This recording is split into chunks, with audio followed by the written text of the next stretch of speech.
I put it to you that September 2023 will be a historic month that posterity will always remember, because it is in this month we know if a criminal can become the president or not, whether it's a crime to lie under oath or not, whether it's a crime to forge certificates or not, and if indeed the Federal Republic of Nigeria has a constitution. All eyes, duk idanu, anya niile, gbogbo oju are on the judiciary. Finally, the long-awaited date has been set. The Presidential Election Petition Tribunal have fixed 6th of this month, which is next tomorrow, on Wednesday, as the judgment day. Watch the video, watch this video, make you hear the details. Share the video, make other people see, and make anybody wey need to dey aware, make it dey aware, so that everybody go put in eyes for grant. Since yesterday night, so many things don't happen. Both Mary Odili matter and many other things, a lot don't happen, but not be now. We go talk am. Watch the video first. You go understand what they go on. Share the video, make others see am. Presidential Tribunal to deliver judgments September 6 allows live broadcasts. The much anticipated verdict of the Presidential Election Petition Court is expected to be delivered on Wednesday, September 6th. The much anticipated verdict of the Presidential Election Petition Court is expected to be delivered on Wednesday, September 6th. The Court of Appeal Registrar Umar Bangari confirmed this to Channels Television on Monday, saying the proceedings will be open to live broadcast by interested television stations. The Labour Party LP, the People's Democratic Party PDP, and the Allied People's Movement APM, as well as their presidential candidates, had petitioned the tribunal seeking to nullify the election of President Bola TINUBU as the winner of the 2023 presidential election.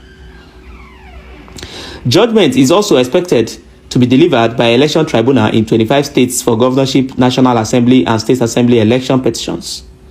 The results of the polls announced by the Independent National Election Commission (INEC) are being contested in no fewer than 25 states out of the 28 states where elections were conducted. Yes, and of course, as much expected, the DSS raises alarm over plots to stage violent protests, identifies ringleaders. This update, I'm going to be dropping it separately because it has a lot of information inside it. But this, of course, is well expected. If care is not taken, they might even declare curfew on that day and all of that. And, just to do all those things they normally do, DSS will always come out to raise alarm. They will always come out to raise alarm. And so they raise alarm that time, tired. Nothing later happened. So more they watch. So for those of us who don't born, and for those of us who grow up probably in the village, I know they do it also in the city. This immunization something that they come to the house, they give to children. Sometimes they put one in their mouth there. Sometimes they give injection. Sometimes after the injection, the hand will swell up and stuff like that.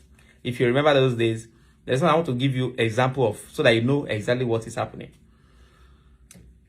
In those days, when we were in secondary school, I used to hear something like immunization. They call that treatment immunization actually.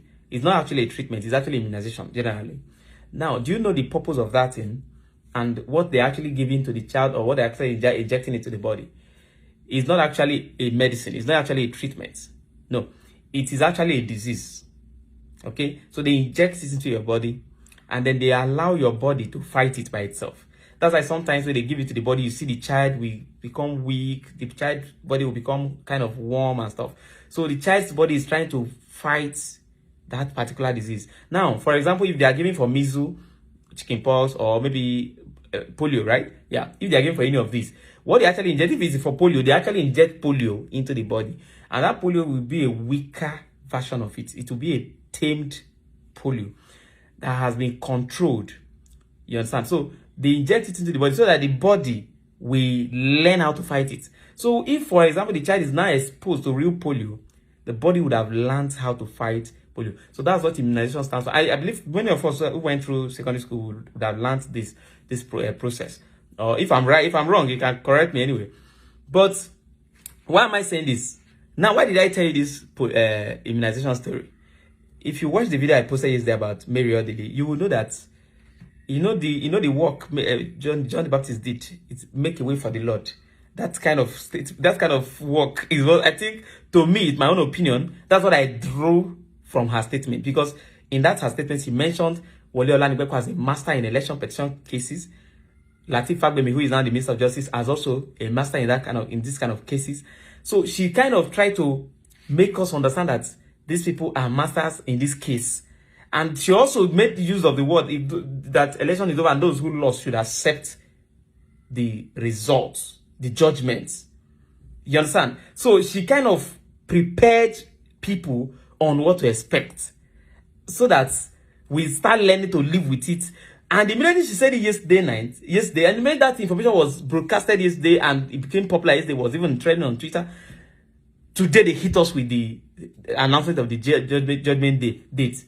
So this whole thing is not a coincidence. Hello, this is not a coincidence. This whole thing is part of psychological ideas on how to handle people. You understand? Whether you like it or not, a lot of people in Nigeria, from what Mary Odili said yesterday, as a former justice of the Supreme Court, from what she said yesterday, a lot of people have concluded on what's going to be the judgment from the tribunal. Though I am not part of them, because I believe that the justices of the tribunal, that they know exactly what is at stake. I know they know what's at stake. Nigerians will continue to speak out. Enough is enough. It is no longer business as usual. The decision or the judgment is going to determine how Nigeria is going to work or not. If the judges are not following the constitution, then they are telling all Nigerians also not to follow the constitution. Lawlessness begets lawlessness. If the judges cannot defend Nigerian constitution, the people will help them to do that. So, if any wrong judgment is made, be it the refusal to disqualify TINUBU or calling for re-election, then know that the former Supreme Court Justice Mary Odili is behind it and should be held responsible. Don't forget the top 6 major reasons for TINUBU to be disqualified. Let me just list them out in case you guys have forgotten. 1. $460,000 forfeiture of drug money. 2. Guinean citizenship and perjury. 3. Certificate forgery. 4. 25% in FCT. 5. Shetima's double nomination. And 6. INEC not following electoral guidelines. Now, one out of these 6 I listed cannot be thrown under the bed because it is too heavy for someone who wants to rule a country to have such grave offense. So the Nigerian constitution is greater than anybody. It's greater than TINUBU. It's greater than Justice Mary Odili and any other judge. It is either they destroy it or they uphold it. And yes, 25% in FCT is sacrosanct for this case. I am eager to hear the judiciary say that TINUBU did not forge his certificate or that it is all right to forge a certificate. I am waiting to hear the judges say that 25% in FCT is not compulsory. I am waiting to hear that judges say the US court processes tendered before them doesn't disqualify TINUBU to contest in the first place. Peter Obi is coming and you can't tell me anything. Mary Odili is just playing. Alright guys, please like this video and keep following Judgement State for more updates.